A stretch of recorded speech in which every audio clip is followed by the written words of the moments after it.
wabarakatuh. Perkenalkan, nama saya Dian Sari. Saya adalah CGP Angkatan 6 dari SMA Negeri 1 Bengkulu Selatan. Perkenalkan, nama saya Rinda. Saya CGP Angkatan 6 dari SMA 3 Bengkulu Selatan. Saya Master Effendi, CGP Angkatan 6 dari SMA Negeri 5 Bengkulu Selatan. Di sini kami akan mempraktekkan posisi sebagai observer, coach, dan coachee untuk tugas modul 2.3. Terima kasih. Assalamualaikum Bu Dian. Waalaikumsalam Pak Master. Apa kabar nih? Baik Bu. Ada perlu apa ya? Gini Bu, saya ini akan melakukan proses coaching dengan Ibu Erni. Kira-kira Ibu bisa jadi pengamat nggak Bu? Oh tentu saja, dengan senang hati Pak. Kebetulan saya juga lagi kosong nih waktu jam ngajarnya. Oh ya, kalau gitu nanti tolong jadi pengamat Bu ya. Iya, tapi ingat ya Pak ya, Bapak ingat nggak kompetensi apa yang harus dimiliki oleh seorang coach? Kalau tidak salah ada 3 Bu ya Iya. kompetensinya. Yang pertama kehadiran penuh, kemudian yang kedua mendengarkan aktif Bu ya, dan yang ketiga melakukan pertanyaan yang berbobot. Memberikan pertanyaan yang berbobot. Berhubungan dengan pertanyaan yang kita ajukan, nanti jangan lupa untuk mengikuti alur Tirta ya Pak. Bapak ingat nggak apa itu alur Tirta itu? Alur Tirta itu kalau nggak salah yang pertama kita harus mengetahui tujuannya dulu ya. Benar. Kemudian yang kedua kita mengidentifikasi permasalahannya. Okay. Kemudian rencana aksi dan yang terakhir tanggung jawab. Ya. Ya, baik Bu. Kita mulai sekarang Pak? Ya bisa Bu. Assalamualaikum Bu Erni. Waalaikumsalam Pak Master. Kira-kira ada yang saya bisa bantu Bu? Gini Pak, saya ini ada masalah Pak ya. Saya lihat belakangan ini anak saya, khususnya itu di kelas 10, itu nggak tahu kenapa semangat belajar sejarah itu sangat menurun Pak. Jadi saya itu ingin melakukan proses coaching kepada Bapak, mudah-mudahan ada solusi dari Bapak. Oh yang baik Bu. Kira-kira kenapa Bu ya semangat anak itu bisa turun menurun Bu? Mungkin seperti ini Pak ya, karena pernah saya tanya sama anak, katanya Bu, pelajaran sejarah itu membosankan. Kenapa membosankan? Karena pelajaran sejarah itu lebih banyak hafalannya. Ditambah lagi saya itu kalau mengajar tuh Pak ya, saya lebih suka ceramah Pak ya, lebih suka ceramah atau study center. Ditambah lagi saya jarang memberikan kesempatan kepada siswa untuk mengeluarkan pendapatnya, untuk berbicara. Pokoknya siswa itu fokus kepada saya Pak. Jarang saya itu lebih banyak bicara di depan kelas gitu Pak. Mungkin kalau menurut saya anak itu kenapa semangat belajarnya sangat menurun. Menurut Ibu kondisi anak-anak sekarang itu pada posisi mana ya kalau misalnya kita buat skala 1 sampai 10? Kalau saya lihat, kalau dimasukkan dalam skala mungkin masih skala 5 Pak. Yang ingin Ibu wujudkan di berapa Bu? Kalau sekarang 5, misalnya nanti setelah proses coaching ini Ibu ingin anak-anaknya di skala berapa? Ya kalau yang saya inginkan mungkin di skala 9 dan 10. Tetap sekali ya. Kira-kira untuk mencapai skala 9 dan 10 itu solusi yang sudah Ibu terapkan selama ini apa? Yang akan saya terapkan begitu Pak ya. Ya. Karena waktu pandemi COVID 2 tahun kemarin saya itu ada beberapa kali buka pelatihan ya. Pelatihan melalui daring tentang pembuatan media pembelajaran berbasis TIK yang kita kenal sebagai pembatik Pak ya. Mungkin saya akan mempraktikkan kepada siswa atau menggunakan berbagai media pembelajaran. Mungkin saya akan memberikan kepada siswa itu menerapkan atau menggunakan aplikasi portal rumah belajar ya, karena di sana ada sejenis permainan edugame. Nah selain itu juga saya akan menggunakan aplikasi Canva untuk presentasi, diskusi kelompok, Dan saya juga akan memberikan kuis melalui aplikasi Kahoot, karena aplikasi Kahoot itu saya lihat cukup menarik untuk siswa. Itu Pak ya yang mungkin saya lakukan. Mungkin sebelum saya mengajar, saya juga akan memberikan kegiatan stretching agar anak itu lebih semangat lagi Pak. Mungkin itu yang saya lakukan nanti untuk mengatasi anak yang semangat belajarnya sangat menurun. Bagus sekali tuh Bu. Kira-kira Ibu membutuhkan waktu berapa lama ya untuk mewujudkan itu? Untuk mewujudkan ini mungkin saya butuh waktu sekitar seminggu atau 2 minggu ya. Seminggu atau 2 minggu. Kemudian Bu, komitmen Ibu dalam kegiatan itu apa ya? Ya pertama yang saya libatkan Pak ya, karena pertama yang saya libatkan saya sendiri selaku mama pelajar sejarah. Kemudian peserta didik, khususnya anak yang saya ajarkan, gitu ya. Mudah-mudahan berhasil di kelas 10, saya juga akan menerapkan di kelas 11 atau dan kelas 12. Nah, baik Bu, saya kira kita sudah menemukan solusinya. Sekarang bagaimana perasaan Ibu setelah proses coaching ini kita lakukan? Ya yang pastinya perasaan saya lega dan senang Pak ya, karena kenapa selama ini saya merasa terbeban ketika mau masuk kelas, khususnya kelas 10. Seolah-olah karena melihat anak itu tidak semangat, saya juga tidak semangat Pak. Jadi setelah saya melakukan proses coaching kepada Bapak, terus terang saya merasa lebih semangat lagi karena ada solusinya Pak. Mudah-mudahan anak tidak tetap semangat belajar sama saya Pak ya, doakan Pak ya. Ya baik Bu, untuk melihat hasil dari proses coaching ini nanti 2 minggu kita ketemu lagi Bu ya. Iya Ya, Pak. Ibu bisa menceritakan hasil dari komitmen yang telah Ibu buat rencana aksi. Iya. Nanti kalau sudah nanti saya temui Bapak lagi. Dan untuk hari ini terima kasih banyak Pak sudah membantu untuk menyelesaikan masalah yang saya hadapi. Terima kasih Pak ya. Ya sama-sama Bu. Terima kasih. Ya, alhamdulillah ya proses coaching sudah berjalan. Kira-kira menurut Pak Master, bagaimana proses coaching yang terjadi tadi Pak? Menurut saya proses coachingnya tadi sudah dilaksanakan dengan baik Bu. Kemudian kami juga sudah menemukan solusi dari masalah yang dihadapi oleh Ibu Ernida. Iya, memang tadi terlihat sekali kalau proses coachingnya berjalan dengan sangat baik sekali. Menurut Bapak, apa sih indikator ketercapaian dari proses coaching yang berlangsung antara Bapak dan Ibu Ernida tadi? Yang pertama, saya mampu membuat pertanyaan-pertanyaan yang berbobot gitu ya. Kemudian kami juga dengan Ibu Ernida berhasil membuat rencana aksi dan komitmen sehingga nanti setelah 2 minggu kami akan melihat kembali apakah solusi yang dijalankan itu sudah berhasil atau belum. Oh iya, tadi memang ada ya Pak ya. Jadi dari pengamatan saya, 3 kompetensi seorang coach itu sudah dimiliki oleh Bapak, yaitu antara lain tentang kehadiran penuh, mendengarkan aktif, dan juga pertanyaan yang berbobot itu sudah terlihat sekali. Selanjutnya, alur tirta yang kita harapkan terjadi dalam proses coaching antara Bapak dan Ibu Ernida sudah juga terlihat, misalnya dengan tujuannya sudah terlihat lebih jelas, kemudian identifikasi masalahnya juga sudah terjadi, rencana aksinya juga sudah ada gitu, dan juga tanggung jawabnya juga sudah sudah terlihat dengan adanya komitmen untuk berjumpa lagi pada kedua minggu yang akan datang. Wah, bagus sekali tuh Pak Master. Semoga sukses ya untuk proses coach berikutnya. Terima kasih Bu. Mohon petunjuknya terus Bu sehingga proses coaching selanjutnya bisa dilaksanakan dengan lebih baik lagi. Dengan senang hati ya Pak. Sampai jumpa lagi lain waktu ya Pak ya. Iya Bu. Pak Master. Waalaikumsalam Bu. Ada yang bisa saya bantu Bu? Ini Pak, saya itu akan melakukan proses coaching kepada Ibu Dian. Iya. Nah, bisa nggak Bapak mengamati dan mencermati proses coaching yang saya lakukan kepada Ibu Dian?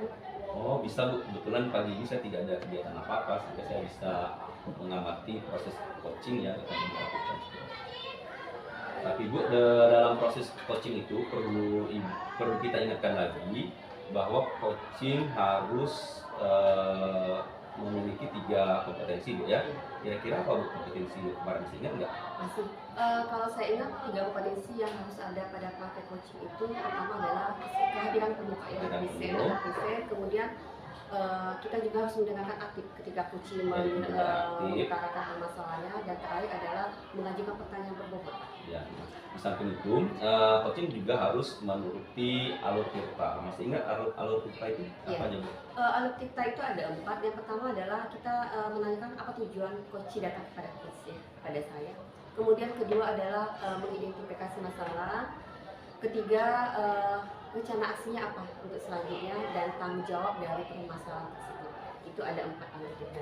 Baik, Bu. Kira-kira dari ketiga kompetensi itu yang ingin Ibu kembangkan nanti waktu coaching apa, Bu? Mungkin saya lebih kepada pertanyaan berbobot, Pak. Baik, Bu, kalau gitu Ibu bisa memulai coachingnya dulu, Bu Dian, dan saya bisa mengamati proses coaching itu. Oke, terima kasih Pak ya. Sama, Bu. Assalamualaikum Ibu Dian. Gimana kabarnya hari ini? Baik, alhamdulillah. Kira-kira kejutan yang di sini bisa saya bantu? Iya nih Bu, saya ada masalah sedikit. Kayaknya saya butuh di coaching deh Bu. Iya. Mudah-mudahan dalam proses coaching ini kita menemukan masalah solusinya, Bu ya. Iya ya. Nah, apa masalah Ibu Dian, bisa ceritakan? Gini Bu, tadi pas saya lagi jalan dari koridor, dari kelas mau ke kantor, terus tiba-tiba saya kan negur anak-anak nih pakai bahasa Inggris. Tapi respon mereka itu mereka tuh kayak malu-malu, ketawa-ketawa. Kayak gitu loh Bu. Kayaknya gimana loh rasanya tuh. Oh gitu penyebabnya. Kalau dari pandangan Ibu Dian itu sebenarnya apa penyebab anak berbuat seperti itu, tingkah lakunya seperti itu? Mungkin karena mereka itu kayak kurang percaya diri untuk ngomong bahasa Inggris, malu, mungkin tidak pede, kurang pede, atau mungkin karena tidak terbiasa ya Bu ya. Mungkin ya, karena kita anak-anak zaman sekarang itu kan nggak sama kayak anak kayak kita dahulu kan. Menurut Ibu ya, apa kekuatan Ibu agar mencapai tujuan tersebut? Sebenarnya saya kan sudah, selama saya pelajaran di kelas selama ini, saya tuh sudah melakukan banyak aktivitas yang komunikatif, misalnya kayak berdialog, ada proyek presentasi menggunakan media-media lain. Tapi entah kenapa mereka itu hanya menganggap bahasa Inggris itu adalah pelajaran di dalam kelas saja. Sementara kalau dia keluar kelas mereka nggak mau pakai gitu. Itu loh. Baik, dari cerita Ibu itu menurut Ibu solusi apa yang bisa kita ambil dalam masalah ini? Mungkin ya Bu ya.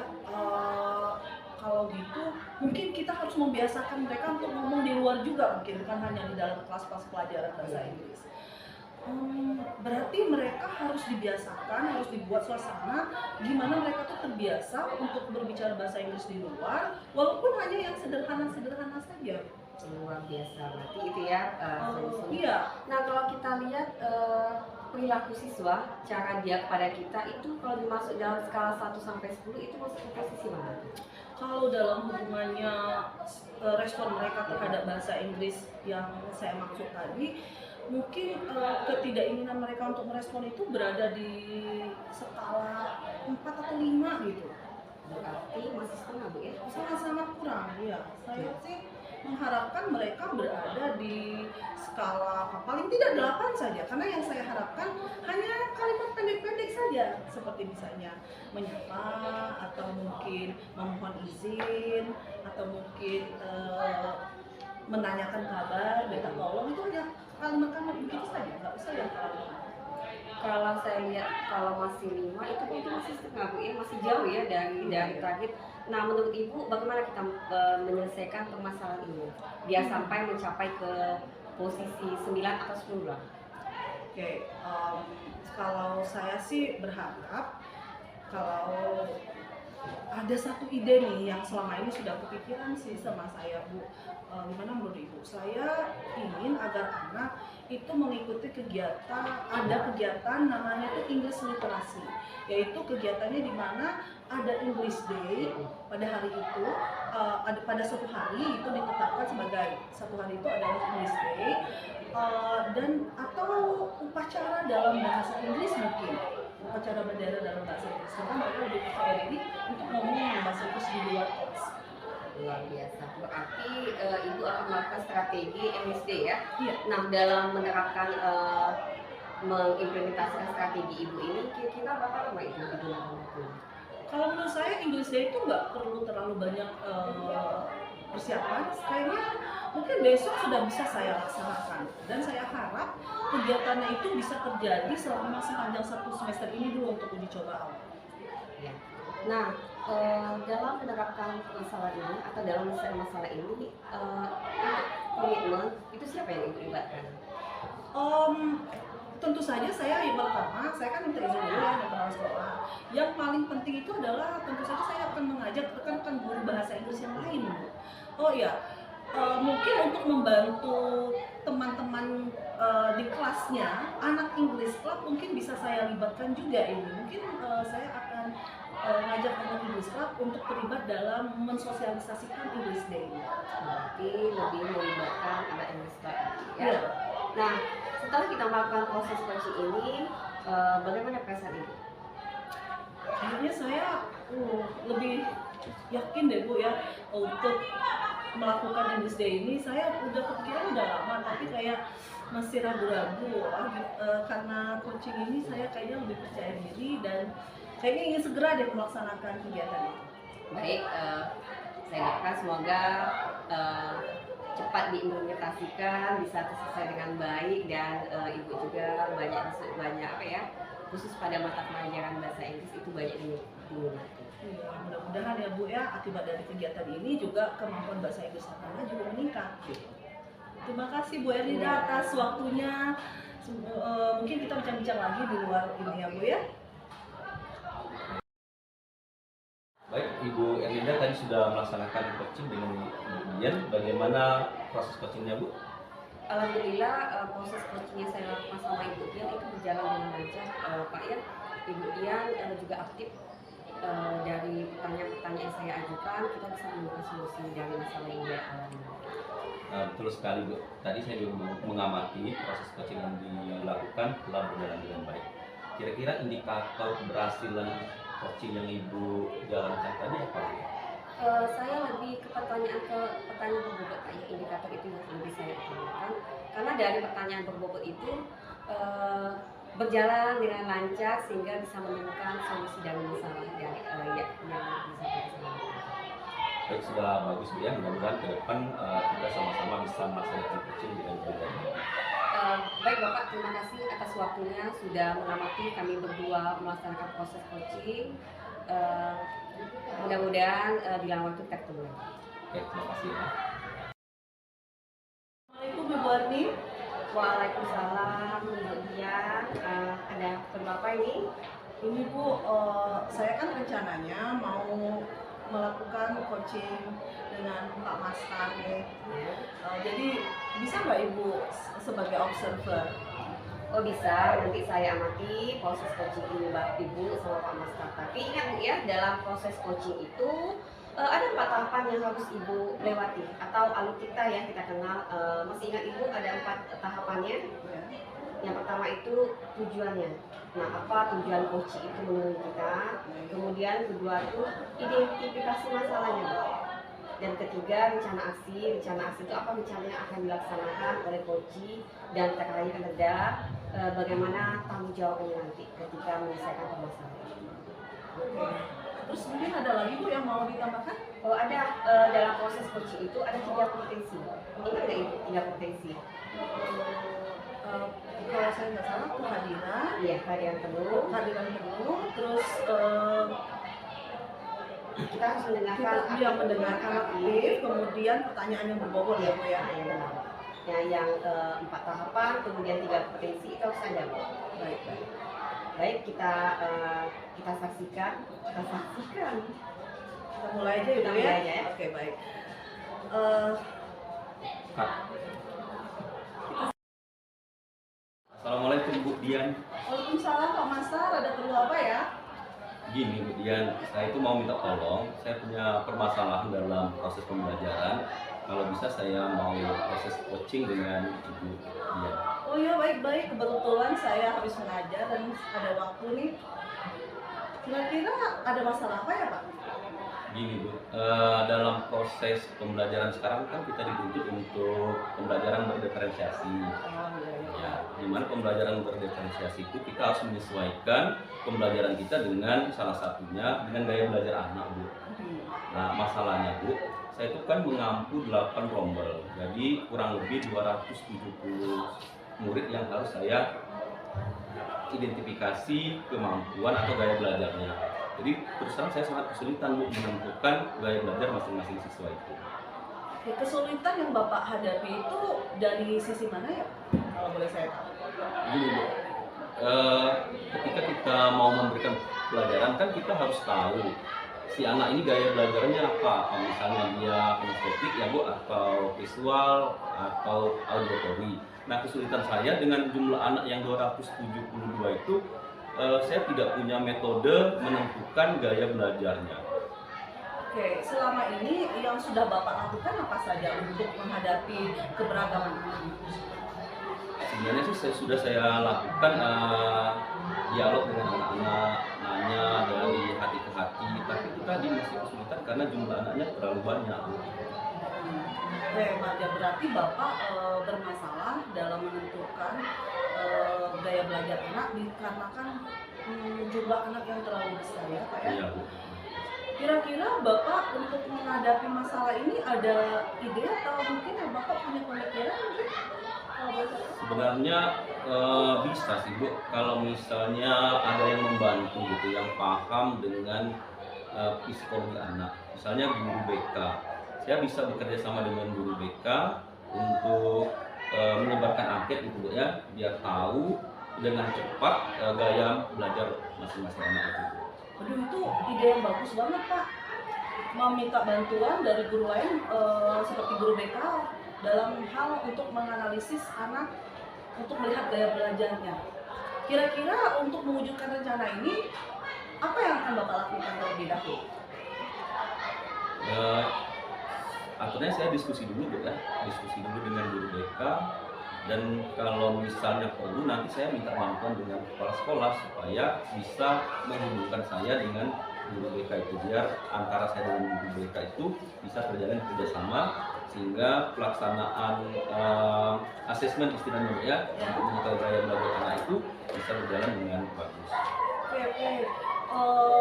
Kira-kira kalau misalnya Bapak mau melaksanakan kegiatan itu, kapan ya Pak yang akan rencananya Bapak akan lakukan ini? Secepatnya sih Bu ya, sebelum dimulai lagi tahun pembelajaran ini, supaya nanti setelah masuk sekolah lagi saya sudah mempunyai data yang lengkap tentang gaya belajar anak. Berarti kalau diagnosis sudah dilakukan, gaya belajar anak sudah ditemukan, kira-kira apa lagi selanjutnya langkah yang akan Bapak lakukan? Itu tadi Bu, setelah menerima data dari guru BK tentang gaya belajar anak, maka saya bisa menyusun rencana pembelajaran yang berdiferensiasi sesuai dengan gaya belajar masing-masing anak tadi Bu. Baik. Kira-kira kalau untuk ini komitmen apa aja yang akan Bapak lakukan terhadap aksi yang akan Bapak lakukan? Saya akan bekerja sama dengan guru BK dan sama-sama menyusun rencana untuk membuat angket atau asesmen yang akan kami sebarkan dengan anak-anak, dengan murid-murid, agar kami bisa mengetahui gaya belajar masing-masing murid tersebut. Jadi kira-kira setelah perbincangan kita kali ini, apa yang Bapak dapatkan untuk kegiatan coaching? Alhamdulillah Bu, saya telah menemukan solusi dari permasalahan saya, dan insya Allah nanti saya akan menjalankan rencana aksi yang kita bicarakan ini. Aduh, saya juga tidak sabar Pak untuk melihat bagaimana perkembangan kegiatan yang Bapak akan lakukan bersama guru BK. Semoga berhasil nih Pak ya. Ya Bu, terima kasih banyak atas waktunya Bu. Terima kasih, sama-sama. Bagaimana perasaan Ibu Dian setelah melakukan proses coaching kepada Pak Masta? Alhamdulillah Ibu Ernida ya, dari percakapan yang kita lakukan tadi kami dapat mengidentifikasi masalah dan Pak Masta bisa menemukan solusi dari masalah yang dia hadapi. Ya, saya juga tadi sudah mengamati proses coaching yang dilakukan sama Pak Masta, yang mana Pak Masta juga sudah aktif ya, sudah lega menemukan solusi dari permasalahannya. Nah, yang saya tanyakan itu apa yang menjadi indikator tercapaian yang Ibu inginkan tadi? Yaitu di mana kan Pak Master bisa menemukan solusinya dengan mengidentifikasi dengan menetapkan tujuan terlebih dahulu, kemudian kita juga bisa mengidentifikasi masalah dia tadi. Selanjutnya Pak Master juga bisa menetapkan aksi yang akan dia lakukan untuk mengatasi masalah beliau. Kemudian dia juga berkomitmen dan bertanggung jawab terhadap aksi yang akan dia lakukan. Luar biasa, alhamdulillah kita bisa menyelesaikan permasalahan dari coaching kita. Baik, terima kasih Bu ya, Ibu sudah melaksanakan proses coaching kepada Pak Masta. Ya sama-sama Bu Ernida atas observasinya. Kita jumpa lagi lain waktu.